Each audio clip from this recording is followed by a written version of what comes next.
এত গরম আর সহ্য করতে পারতেছি না। হঠাৎ করে চিন্তা করলাম যে আমাকে দেখা যাবে না এত সুন্দর বিয়ের মধ্যে। দেখতে কিরকম আর নামটা কেউ চিনা থাকলে বলবেন।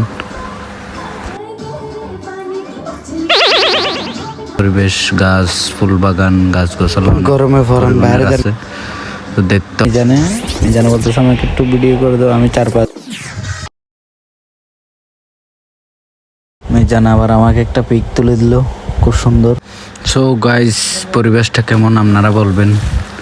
তো দেখতে আমার অনেক ভালো লাগতেছে, অনেক সুন্দর। সামনে দেখতেছি সুইমিং পুল, খুব ভালো লাগতেছে।